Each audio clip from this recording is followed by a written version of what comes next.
যে নদী হারায় স্রোত চলিতে না পারে, সহস্র শৈবাল দাম বাঁধে আসি তারে। নমস্কার সবাইকে। আজকের ইংরেজি শব্দ, খুব সহজ কিছু শব্দ আজকে ব্যবহার হবে। দেখুন, এটা হতে দাও, ইংরেজি কি না? Let it be. বাদ দাও, ইগনোর ইট। এটা শেষ, ইটস ওভার। ঘুম থেকে ওঠো, ওয়েক আপ। একটু দাঁড়াও, ওয়েট এ মিনিট। পরে কথা হবে, টক টু ইউ লেটার।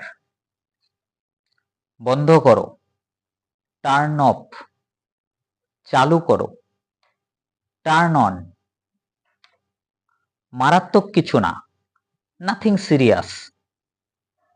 কথা বলার আগে ভাবো, থিঙ্ক বিফোর স্পিক। এইভাবে অল্প অল্প করে শিখতে শুরু করুন।